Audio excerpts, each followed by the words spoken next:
श्री राधा वल्लभ श्री हरिवंश। आज हमारे श्रीमद् भागवत का 124वां पाठ है। नरकों की विभिन्न गतियों का वर्णन।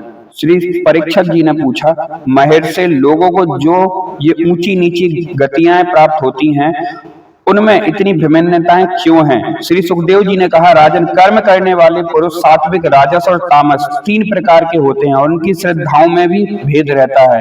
इस प्रकार स्वभाव और श्रद्धा के भेद से उनके कर्मों की गतियां भी भिन्न भिन्न होती हैं। न्यूनाधिक रूप से ये सभी गतियां सभी कर्ताओं को प्राप्त होती हैं। इसी प्रकार निषिद्ध कर्म रूप पाप करने वालों को भी उनकी श्रद्धा की असमानता के कारण समान फल नहीं मिलता। अंतः अनादि अविद्या के वशीभूत होकर कामना पूर्वक किए हुए उन निषिद्ध कर्मों के परिणाम में जो हजारों तरह की नारकी गतियों होती हैं, उनका विस्तार से वर्णन करेंगे। श्री राजा परीक्षित ने पूछा, भगवान, आप जिनका वर्णन करना चाहते हैं वे नरक इसी पृथ्वी के देश विदेश हैं अथवा त्रिलोकी से बाहर या इसी के भीतर किसी जगह हैं? श्री सुखदेव जी ने कहा, राजन, वे त्रिलोकी के भीतर ही हैं तथा दक्षिण की ओर पृथ्वी के से नीचे जल के ऊपर स्थित है। इसी दिशा में अग्निश, वात आदि पितृगण रहते हैं। ये वे अत्यंत एकाग्रता पूर्वक अपने वंशधरों के लिए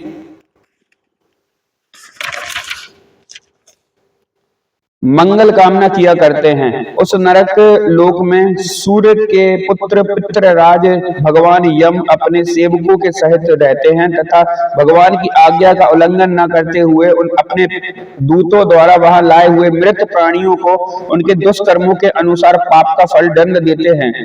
परीक्षित, कोई कोई लोग नरकों की संख्या 21 बताते हैं। अब हम नाम, रूप और लक्षणों के अनुसार उनका क्रमशः वर्णन करते हैं।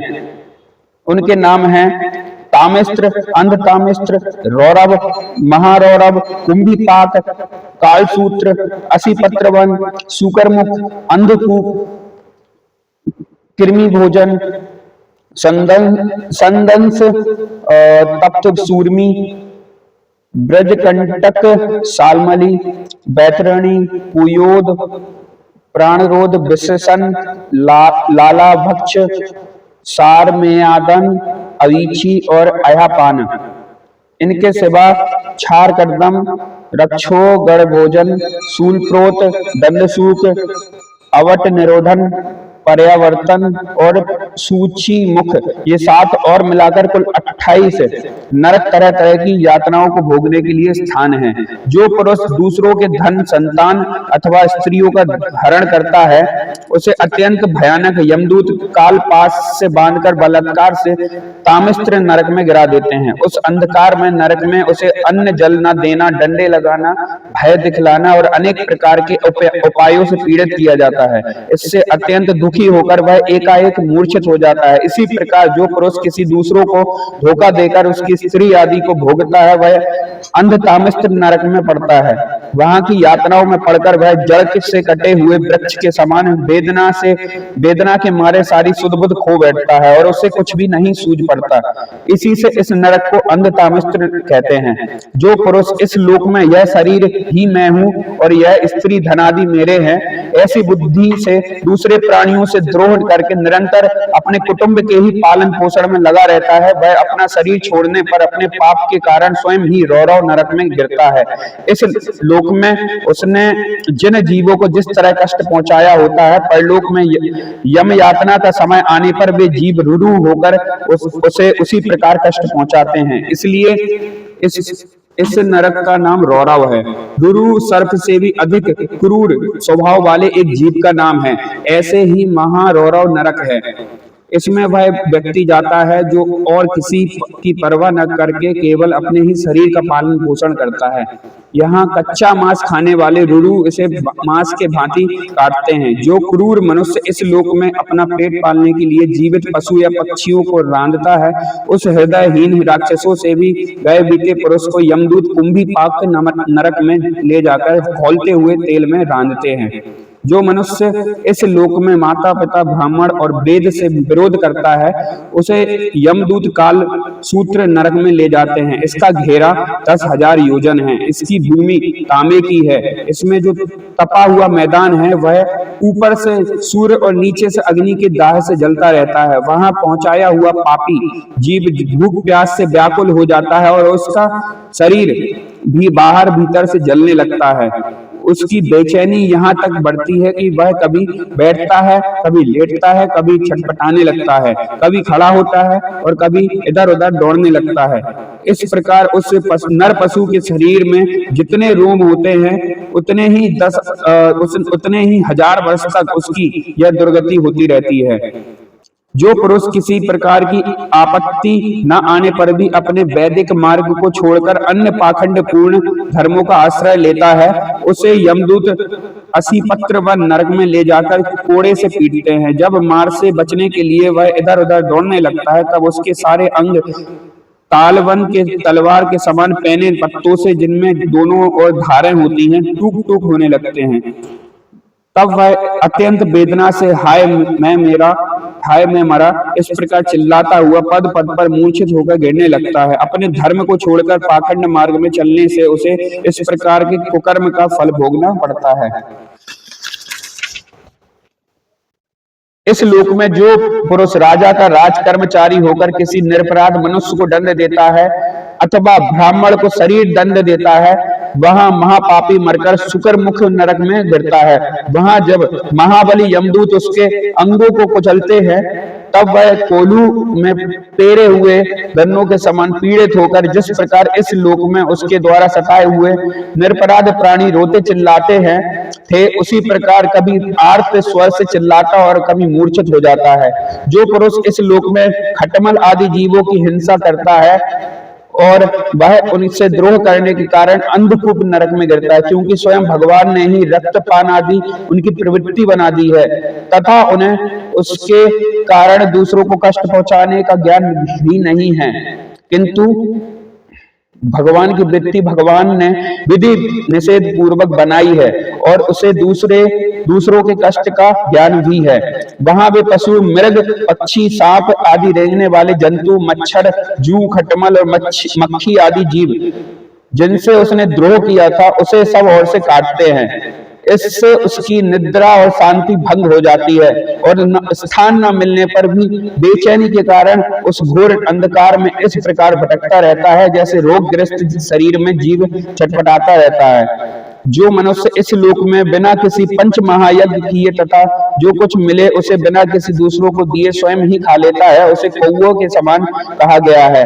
वह परलोक में कृभि भोजन नामक निकृष्ट नरक में गिरता है। वहां 1 लाख योजन लंबा चौड़ा एक कीड़ों का कुंड है, उसी में उसको भी कीड़ा बनकर रहना पड़ता है और जब तक अपने पापों का प्रायश्चित न करने वाले उस पापी के बिना दिए और बिना हवन किए खाने के दोष का अच्छी तरह शोधन नहीं हो जाता तब तक वह उसी में पड़ा कष्ट भोगता रहता है। वहां कीड़े उसे नोचते हैं और वह कीड़ों को खाता है।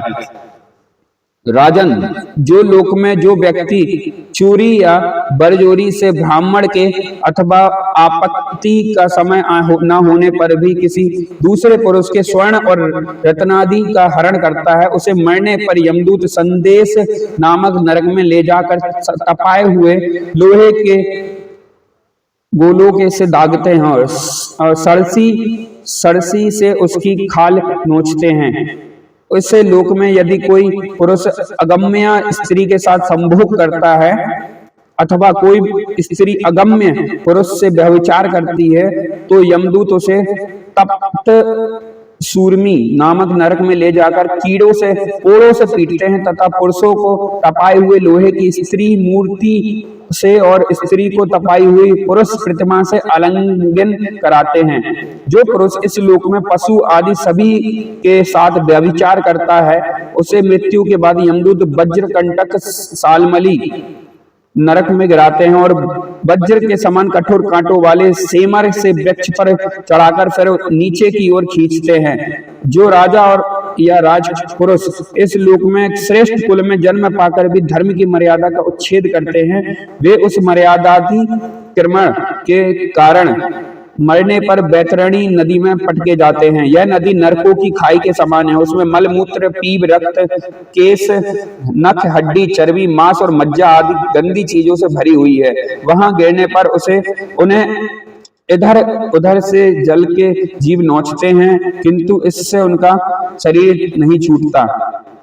पाप के कारण प्राण उसे वहन किए रहते हैं और वे उस दुर्गति को अपनी करनी का फल समझकर मन ही मन संतप्त होते रहते हैं। जो लोग सोच और आचार के नियमों का परित्याग कर तथा लज्जा को तिलांजलि देकर इस लोक में शूद्राओं के साथ संबंध गांठकर पशुओं के समान आचरण करते हैं, वे भी मरने के बाद पीप विष्ठा मूत्र कफ मल से भरे हुए पियोद नामक समुद्र में गिरकर उन अत्यंत घृणित वस्तुओं को ही खाते हैं। इस लोक में जो ब्रह्मादि उच्च वर्ण के लोग कुत्ते या गधे पालते हैं और शिकार आदि में लगे रहते हैं तथा शास्त्र के विपरीत पशुओं का वध करते हैं, मरने के पश्चात वे प्राण रोध में नरक में डाले जाते हैं और वहां यमदूत उन्हें लक्ष्य बनाकर बाणों से बीधते हैं।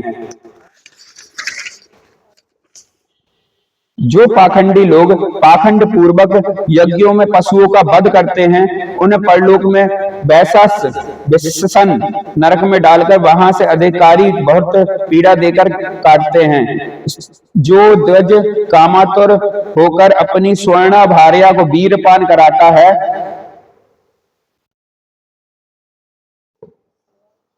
उस पापी को मरने के बाद यमदूत वीर की नदी लाल फक्ष नामक नरक में डालकर वीर पिलाते हैं।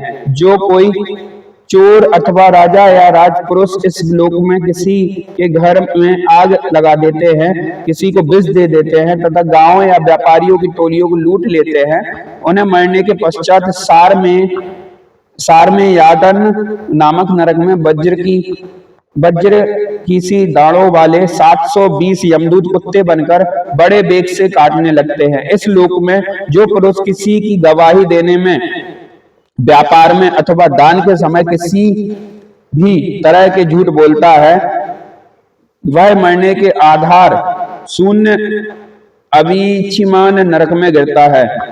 वहां उसे 100 योजन ऊंचे पहाड़ के शिखर से नीचे को सिर करके गिराया जाता है।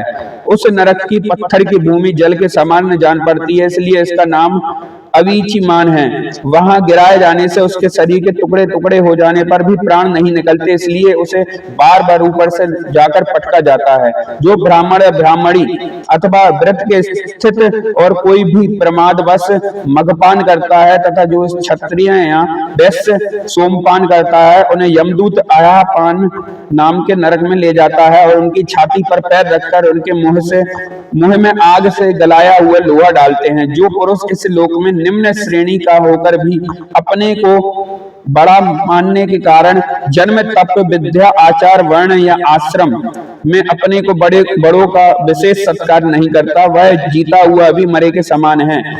उसे मरने पर छार करदम नाम के नरक में नीचे को सिर करके गिराया जाता है और वहां उसे अनंत पीड़ाएं भोगनी पड़ती हैं। जो पुरुष इस लोक में नरमेध आदि के द्वारा भैरव यक्ष राक्षस आदि का यजन करते हैं, जो स्त्रियां पशुओं के समान पुरुषों को खा जाती हैं, उन्हें वे पशुओं की तरह मारे हुए पुरुष यमलोक में राक्षस होकर तरह तरह की यातनाएं देते हैं और रक्षोगढ़ भोजन नामक नरक में कसाईयों के समान कुल्हाड़ी से काट काट कर उसका लोहू पीते हैं तथा जिस प्रकार वे मांस भोजी पुरुष इस लोक में उनका मांस भक्षण करके आनंदित होते हैं, इसी प्रकार वे भी उनका रक्तपान करते और आनंदित होकर नाचते गाते हैं। इस लोक में जो लोग वन या गांव के निरपराध जीवों को, जो सभी अपने प्राणों को रखना चाहते हैं, तरह तरह के उपायों से फुसलाकर अपने पास बुला लेते हैं और फिर उन्हें कांटे से बेंधकर या रस्सी से बांधकर खिलवाड़ करते हुए तरह तरह की पीड़ाएं देते हैं, उन्हें भी मरने के पश्चात यम यातनाओं के समय शूल प्रोत नामक नरक में शूलों से बेधा जाता है। उस समय जब उन्हें भूख प्यास सताती है और कंक बटेर आदि तीखी चोंचों वाले नरक के भयानक पक्षी नोचने लगते हैं, तब अपने किए हुए पाप याद आ जाते हैं। राजन, इस लोक में सर्पों के समान उग्र स्वभाव पुरुष दूसरों के जीवों को पीड़ा पहुंचाते हैं। वे मरने पर दंड सूक नामक नरक में गिरते हैं। वहां 5-5, 7-7 मुंह वाले सर्प उनके समीप आकर उन्हें चूहों की तरह निगल जाते हैं। जो व्यक्ति यहाँ दूसरे प्राणियों को अंधेरी खतियों, कोठों या गुफाओं में डाल देते हैं, उन्हें परलोक में यमदूत वैसे ही स्थानों में डालकर विषैली आग से धुएं में घोटते हैं। इसलिए इस नरक को अवट निरोधन कहते हैं। जो ग्रस्त अपने घर आए अतिथि अभ्यागतों की ओर बार बार क्रोध में भरकर ऐसी कुटिल दृष्टि से देखता है मानो उसे भस्म कर देगा, वह जब नरक में जाता है तब उस पाप दृष्टि के नेत्रों को गिद्ध, कंक, काक, बटेर, वज्र की सी कठोर चोंचों वाले पक्षी बलात्कार से निकाल देते हैं। इस नरक को पर्यावर्तन कहते हैं। इस लोक में जो व्यक्ति अपने को बड़ा धनवान समझकर अभिमान बस सबको टेढ़ी नजर से देखता है तथा सभी पर संदेह रखता है, धन के व्यय और नाश की चिंता से उसके हृदय और मुख सूखे रहते हैं। अंतः तनिक भी चैन न मानकर जो यक्ष के समान धन की रक्षा में ही लगा रहता है तथा पैसा पैदा करने, बढ़ाने, बचाने में जो तरह तरह के पाप करता रहता है, वह नराधम मरने पर सूची मुख नरक में गिरता है। वहां उस अर्धपिशाच पापात्मा के सारे अंगों को यमराज के दूत दर्जियों के समान सुई धागे से सीते हैं। राजन, यमलोक में इसी प्रकार के सैकड़ों हजारों नरक हैं। उनमें जिनका वहां उल्लेख हुआ है और जिनके विषय में कुछ नहीं कहा गया, उन सभी में सब अधर्म परायण जीव अपने अपने कर्मों के अनुसार बारी बारी से जाते हैं। इस प्रकार धर्मात्मा पुरुष स्वर्ग आदि में जाते हैं। इस प्रकार नरक और स्वर्ग के भोग से जब इनके अधिकांश पाप पुण्य क्षीण हो जाते हैं, तब बाकी बचे हुए पुण्य पाप रूप कर्मों को लेकर ये फिर इसी लोक में जन्म लेने के लिए लौट आते हैं। इन धर्म और अधर्म दोनों के विलक्षण जो निवृत्ति मार्ग हैं, उसका तो पहले द्वितीय स्कंद में ही वर्णन हो चुका है। पुराणों में जिसका 14 भुवन के रूप में वर्णन किया गया है, वह ब्रह्मांड कोश इतना ही है। यह साक्षात परम पुरुष श्री नारायण का ही अपनी माया के गुणों से युक्त अत्यंत स्थूल स्वरूप है।